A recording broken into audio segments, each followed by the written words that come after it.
আসসালামু আলাইকুম। আমি সৌদি আরব প্রবাসী। আমি এখানে অপারেশন করতাম চাইছিলাম, কিন্তু আমি করি নাই। দেশে আইছি। দেশে আসার পরে আমার বহুত কষ্ট হয়েছে, আমি দেখি না। তারপরে আমার পাড়ায় আমার এখানে লই আইছে। আমি স্যারের লগে দেখা টাকা করাইছি, করার পরে আমি এখন মোটামুটি আল্লাহ দিলে আগের তুলনায় ওখানে অনেক ভালো দেখতে আছি। এই ডাক্তারের লগে পরামর্শ করি। সোনামণি দেখাইছি, কোনো জায়গায় আমার তো ভালো লাগে না। আমি ডাইরেক্ট তারপরে আমি ঢাকা আছি, ঢাকায় তারপরে এখানে দেখাইছি। এখানে দেখানোর পরে ফলাফল ইনশাআল্লাহ আল্লাহ দিলে সবচেয়ে ভালো।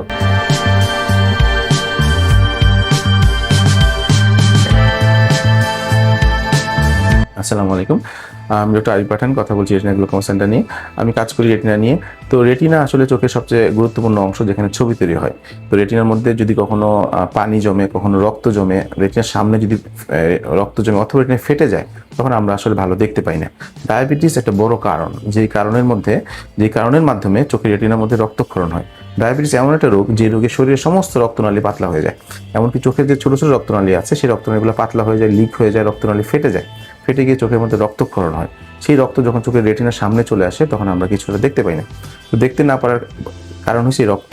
তো যেহেতু চোখের রেটিনার সামনে রক্ত চলে আসছে, সেই রক্তটা আসলে সরাইতে হবে। রেটিনা চোখের সামনে রক্ত সরানোর উপায় কি?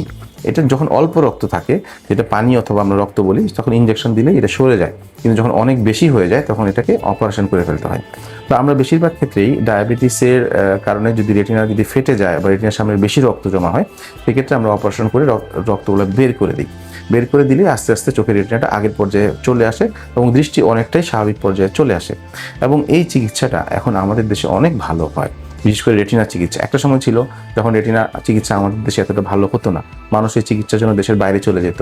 কিন্তু এখন আমাদের দেশে অত্যাধুনিক যন্ত্রপাতি এবং আমি বলবো লেটেস্ট যন্ত্রপাতি, যেই যন্ত্রপাতিগুলো এখন দেশের বাইরে উন্নত বিশ্বে আছে, সেই সব কিছু আমাদের দেশেই আছে। এবং আমাদের যে দক্ষতা, এবং আমাদের দেশে আমরা এত বেশি অপারেশন করি। তো অপারেশন করার কারণে আমাদের দক্ষতা অনেক ভালো পর্যায়ে আছে। আমাদের অনেক রুগী এখন দেশের বাইরে যাওয়ার পরে যখন বাইরের ডাক্তাররা দেখে, তখন তারাও অনেক সময় অ্যাপ্রিসিয়েট করে যে অপারেশন আপনার খুব ভালো হয়েছে। তো সেই হিসেবে আমি বলবো, আমাদের দেশে রেটিনার অপারেশন এখন অনেক ভালো হয়। এবং প্রবাস থেকে, বিশেষ করে প্রবাসে যারা প্রবাসে থাকে, আমাদের প্রবাসী ভাইরা যারা দেশের বাইরে থাকে, দেশের বাইরে থেকে দেশকে অনেক সাপোর্ট দিচ্ছে, তারা যখন অসুস্থ হয় রেটিনার সমস্যা নিয়ে, তারা আমাদের দেশে চলে আসে। আমার কাছে অসংখ্য রুগী, প্রচুর রুগী আসে, যারা সৌদি আরব, কুয়েত, বিভিন্ন জায়গা থেকে, বিশেষ করে মিডল ইস্টের প্রত্যেকটা দেশ থেকে আমাদের এখানে রুগীরা আসতেছে। তো সেই জন্য সবাইকে আমি বলবো, যদি কখনো রেটিনার সমস্যা হয়, এটা নিয়ে ভয় পাওয়ার কিছু নাই। দ্রুততম সময়ের মধ্যে যদি আমাদের কাছে চলে আসেন, আমরা অপারেশন করে একদম আল্লাহ চাহে তো ভালো পর্যায়ে নিয়ে আসার জন্য চেষ্টা করতে পারি। আরেকটা কথা হলো গিয়ে, যেখানেই থাকেন না কেন, ডায়াবেটিস হলে আপনি অবশ্যই ডায়াবেটিস নিয়ন্ত্রণ করবেন। এবং ডায়াবেটিস হলে যখন আমরা রেগুলার ডায়াবেটিস চেক করি, এরকম অবশ্যই আমাদের চোখের দৃষ্টিটা রেগুলার পরীক্ষা করতে হবে। আমরা তো বলি 6 মাসে একবার, অথবা না হলেও কমপক্ষে বছরে একবার, আপনি ভালো থাকেন বা না থাকেন, অবশ্যই আপনি চোখ দেখানোর জন্য নিকটস্থ চোখের হাসপাতালে যাবেন। ওখানে যদি কোনো সমস্যা থাকে, তাহলে ওই ডাক্তার অবশ্যই ধরতে পারবে। যদি কখনো রেটিনার সমস্যা তৈরি হয়ে যায়, সেই ক্ষেত্রে রেটিনার স্পেশালিস্টের কাছে উনি পাঠাবেন, অথবা না থাকলে ডায়াবেটিস কন্ট্রোল করবেন। এই জন্য আসলে ডায়াবেটিস হলে ভয়ের কিছু নাই। ডায়াবেটিস জনিত রক্ত আসলেও ভয়ের কিছু নাই। এটা চিকিৎসা আমাদের দেশেই হয়, ভালো হয়। আপনি শুধু ডায়াবেটিসটা কন্ট্রোল করবেন, আর ইনশাল্লাহ আপনার চোখের দৃষ্টি অনেক ভালো থাকবে।